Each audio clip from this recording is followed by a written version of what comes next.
Hello everyone, welcome back to my channel. This is psychologist Ali. और आज का जो वीडियो है वो शक की बीमारी के हवाले से है। ये शक की बीमारी क्या है, इसकी वजूहात क्या हैं, इसकी अलामात क्या हैं, और लास्ट में हम इस वीडियो में बयान करेंगे कि इसकी ट्रीटमेंट क्या है। मतलब इसको हम किस तरह ओवरकम कर सकते हैं, इसका इलाज किस तरह है। साइकोलॉजी की वर्ड्स में हम शक की बीमारी को पैरानोया कहते हैं। जो भी बंदा इस बीमारी में मुब्तला होता है तो उनको अपने आसपास के लोगों में और होने वाले वाक़यात में लोगों की गलत नीयत और इरादे नज़र आना शुरू हो जाते हैं, लेकिन हकीकत से इनका कोई ताल्लुक़ नहीं होता। जैसा कि ये एक एग्ज़ाम्पल है कि कुछ लोग बातें करते हैं, जो शकी मिजाज बंदा है वो ये समझते हैं कि ये लोग मेरे पीछे बातें करते हैं, लेकिन हकीकत में वो लोग इनको जानते तक नहीं, लेकिन फिर भी इसके माइंड में ये आता है कि ये मेरे पीछे बातें करते हैं। शक लोगों का जो पहला अलामत है वो ये है कि ये लोग एग्रेसिव ज़्यादा होते हैं और इसके साथ साथ बदला लेने वाले होते हैं। जो भी इनको मतलब थोड़ा बहुत ऊंचा नीचा बोलता है तो ये लोग सोचते हैं कि इनसे जल्द अज जल्द बदला ले। और इनके साथ साथ ये लोग जल्दी नाराज़ होते हैं। जो शकी मिजाज के लोग होते हैं ये फ्रेंडली नहीं होते, थोड़ा सा मजाक भी कर ले इनके साथ तो ये जल्दी से नाराज़ हो जाते हैं। और इनके साथ साथ जो शकी मिजाज लोग हैं ये सोचते हैं कि जो मैं बोलता हूँ, जो मैं कहता हूँ, सिर्फ ये सही है। जो और लोग कहते हैं उन पे ये शक करते हैं कि ये सही नहीं है, चाहे ये गलत रास्ते पे भी हो तभी इसको जो अपने अल्फाज है, जो अपने वर्ड्स है वो सही लगते हैं। और इनके साथ साथ शकी मिजाज लोग जो होते हैं ये कम्प्रोमाइज़ नहीं करता। जो ही इनके साथ थोड़ा बहुत मतलब मिसबिहेव करता है तो ये बदला लेने की कोशिश करते हैं। और ये लोग माफ़ी करने वाले नहीं होते, बिल्कुल ये दूसरों की क्रिटिसिज्म को भी बर्दाश्त नहीं करते। और ऐसे लोग दरगुजर नहीं होते, मतलब माफ़ करने वाले नहीं होते और बदला लेने के आदी होते हैं। और इनके साथ साथ जो शकी मिजाज लोग होते हैं ये दूसरों पे बहुत कम भरोसा करता है।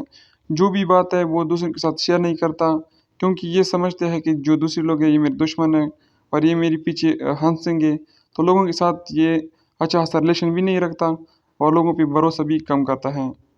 और जो शकी मिजाज लोगों का आखिरी सिम्टम है वो ये है कि लोगों की जो बातें हैं इसको हर पहलू से देखते हैं और ये लोग ये समझते हैं कि इनकी जो बातें हैं ये तो मेरे ख़िलाफ़ तो नहीं। और ये लोग जो होते हैं ये लोगों की रवैयों को जानना चाहते हैं। अब अगर हम बात करें कि इसकी क्या वजूहात है, शक क्यों पैदा होता है एक इंसान में, तो इसकी मुख्तलिफ़ वजूहात है जो कि साइकोलॉजिस्ट और साइंटिस्ट लोगों ने फाइंड किया है। लेकिन इधर कुछ कॉजेज़ है, जैसा कि वो लोग जो कम सोते हैं, नींद कम करते हैं, उन लोगों में भी शक पैदा हो जाता है, क्योंकि जब उसका नींद कंप्लीट नहीं होता तो वो मिसअंडरस्टैंडिंग करता है और उसका जो थिंकिंग पैटर्न है वो भी डिस्टर्ब होता है, क्लियर नहीं होता, तो फिर वो शक करना स्टार्ट करता है। और इसी तरह वो लोग जो स्ट्रेसफुल लाइफ गुजारते हैं तो उन लोगों की लाइफ में टेंशन चलता है, तो इसी वजह से वो फिर सस्पेंशन बन जाता है। हर चीज़ को डबल पहलू से देखना चाहते हैं, क्योंकि उन लोगों की लाइफ में ऑलरेडी टेंशन होते हैं। तो इसी तरह इसकी जो और कॉज है ड्रग है, जैसे कि ज़्यादातर अल्कोहल वगैरह हो या कोई और एडिक्शन वाले जो मेडिसिन लोग यूज़ करते हैं, और चरस है, अफीन है, तो इन लोगों में भी जो शक की बीमारी है आ सकती है। और इनके साथ साथ जो साइकियाट्रिक डिसऑर्डर है, जैसे कि स्किज़ोफ्रेनिया है, जब इस डिसऑर्डर में लोग मुब्तला होते हैं तो इनके लिए ये मुश्किल हो जाता है कि ये रियल है या राइट है, कौन सा चीज़ सही है, कौन सा गलत है।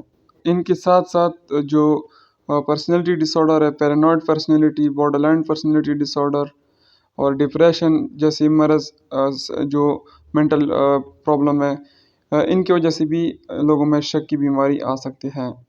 अगर हम बात करें इसकी ट्रीटमेंट की, इसके इलाज की, अगर आपके घर में या आपके रिश्तेदारों में कोई ऐसा बंदा है जो रियलिटी को चुका है, मतलब उसको ये पता नहीं कि ये रियलिटी है या रियलिटी नहीं है, तो सबसे पहले आप किसी डॉक्टर से मशवरा कर लें या मेंटल हेल्थ के जो लोग हैं, साइकोलॉजिस्ट है, साइकियाट्रिस्ट है, काउंसलर है, थेरेपिस्ट है, उनके साथ मशवरा कर लें और इसके साथ अपॉइंटमेंट कर लें इसकी।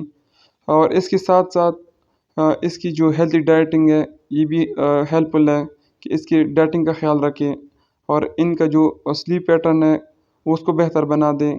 मतलब 7 से लेकर 8 आवर्स डेली सोना एक नौजवान के लिए बेहतर है। तो इसके साथ साथ एक्सरसाइज है, योगा है, डिप ब्रीथिंग है, इनके साथ इसका जो थिंकिंग पैटर्न है वो भी ठीक हो जाएगा और इसका जो शकी मिजाज है वो भी ठीक हो जाएगा। क्योंकि जो शकी मिजाज लोग हैं ये कभी तस्लीम नहीं करते कि मैं गलत हूँ, और उन लोगों को एहसास नहीं होता कि मुझे शक की बीमारी है। तो घर वालों को चाहिए कि इन लोगों का प्रॉपर इलाज करें साइकोलॉजिस्ट और साइकेट्रिक से, क्योंकि साइकोलॉजिस्ट थेरेपी यूज़ करता है, जैसे कि टॉक थेरेपी है। ये बहुत हेल्पफुल है शक मिजाज लोगों के लिए, क्योंकि इसके थ्रू इसकी जो नेगेटिव थिंकिंग पैटर्न है वो एक साइकोलॉजिस्ट, एक काउंसलर, एक थेरेपिस्ट चेंज करते हैं पॉजिटिव थिंकिंग में। और इनके साथ साथ साइकेट्रिस्ट भी एक इम्पॉर्टेंट रोल प्ले करता है। वो क्या करता है, मेडिकेशन प्रोवाइड करता है। बस ऐसे मेडिकेशन है जो सिम्टम को डिक्रीज़ करते हैं और जो सीवियरिटी लेवल है उसको कम कर देते हैं। तो उम्मीद करता हूँ कि ये वीडियो आपको पसंद आई होंगी। अगर कोई भी क्वेश्चन है इस वीडियो के हवाले से, इस टॉपिक के हवाले से, तो आप कमेंट सेक्शन में पूछ सकते हैं। अगर अभी तक आप लोगों ने इस चैनल को सब्सक्राइब नहीं किया तो इस चैनल को सब्सक्राइब करो, ताकि हर नई आने वाली वीडियो आपको आसानी से मिले। Thank you. अल्लाह हाफिज़।